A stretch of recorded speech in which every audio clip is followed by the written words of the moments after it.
to my channel. I'm just a girl who likes reading romance, fantasy romance, paranormal romance, any kind of genre of romance in general. And I also happen to have cerebral palsy, and it would mean the world to me if you would subscribe to my channel. Happy Monday! I post new videos every Monday, Wednesday, and Friday.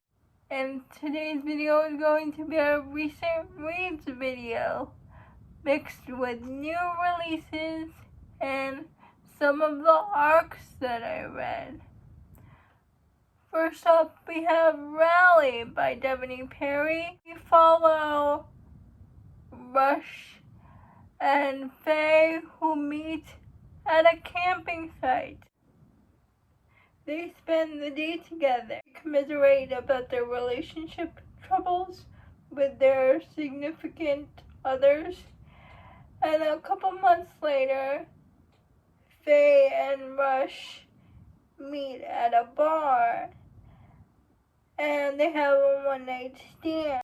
Faye ends up becoming pregnant, and she gets a hold of Rush, and now Faye and Rush have to figure out what are they going to do for this baby. Faye wants to keep the baby. There are reasons why she wants to keep the baby, and Rush is there for whatever she needs, but Faye still happens to live with her ex-boyfriends. So Rush is like, we have a spare room in my dorm place. Why don't you move in with me and my roommates? And together, Rush and Faye make plans for this baby that's going to be born. They get to know each other. Did I expect it to love a surprise baby romance this much about two college students? No. But did I fall in love with Rush and Faye? Yes. It was so realistic and it was so slow burn. Yes, they did have a one-night stand, but then it's a slow burn all the way through the 70% mark, because Rush and Faye really have stuff to figure out regarding this baby, and they make mistakes along the way. But it's about two kids having a baby of their own. You're gonna expect miscommunication. I love this book. I love Rush and Faye. I got emotional in this book. I listened to the audiobook of this book. It was great. It was narrated by Jason Clark as Rush and Vanessa Edwin as Faye. Light by Jesse Hall. And we follow Montana and Shane, and it's a step-sibling romance. Montana and Shane actually meet online before they are step-siblings. Montana does Shane dirty, and after that, she ghosts him, and she basically ruins his life. And when they become step-siblings, Shane is on a mission to make her life miserable and destitute as she made his. Homebound by Meredith Trapp. It's a friends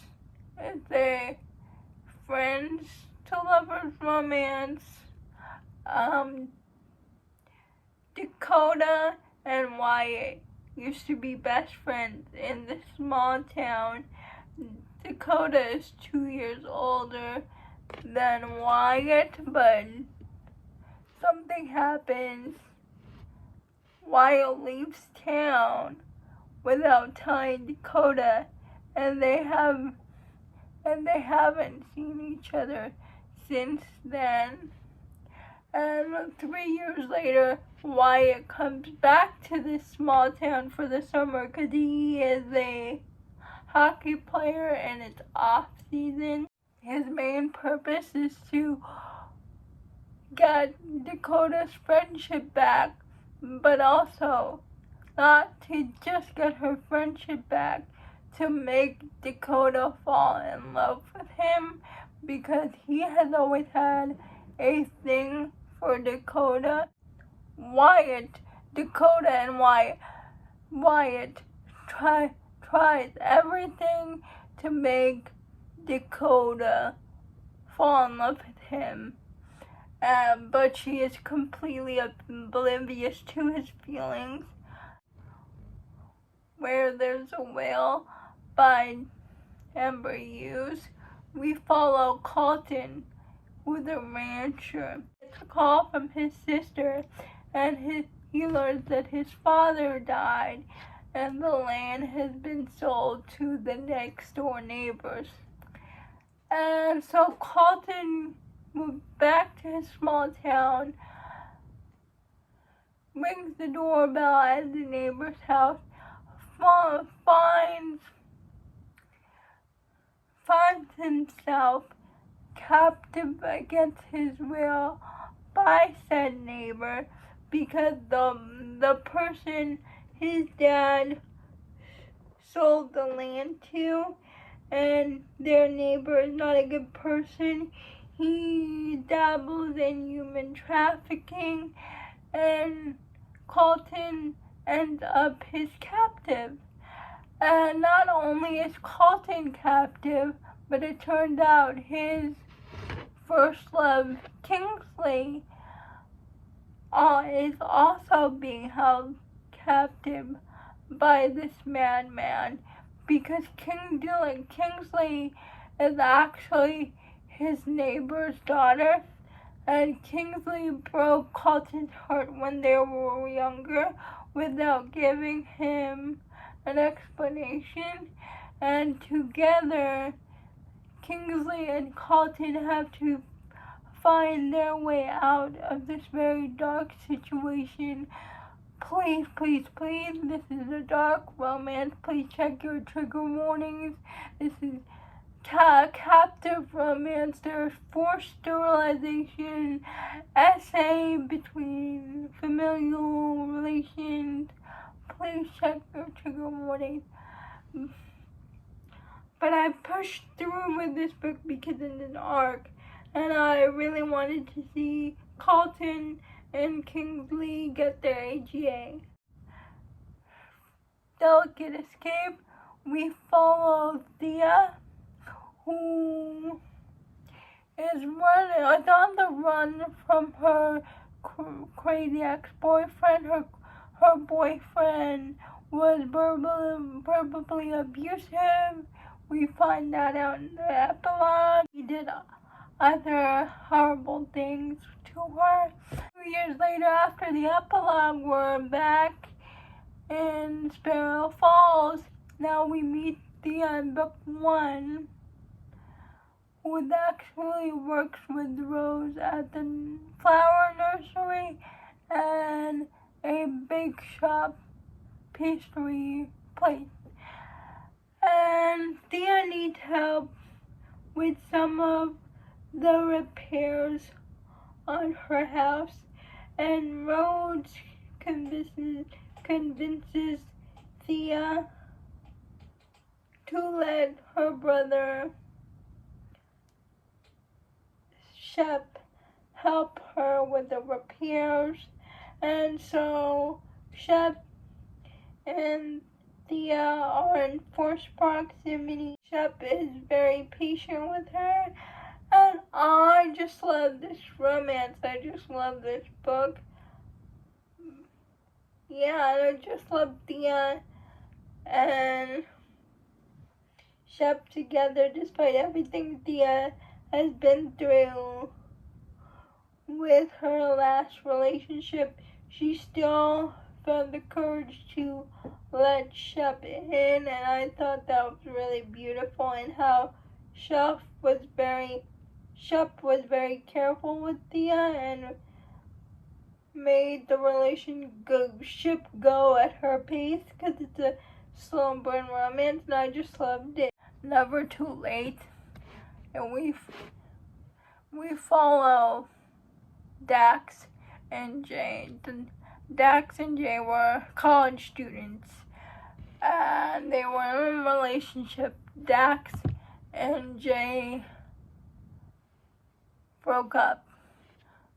Jay went to the military, and while he was in the military, Dax breaks Jay's heart, saying, writing a letter, I don't want to see you. I don't want to see you anymore. We should see other people. Jay is heartbroken.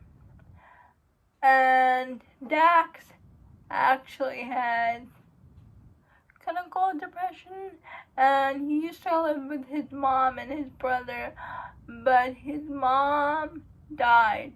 So now, when he was in college, his mom died. So now, it's just him and his brother Tyler.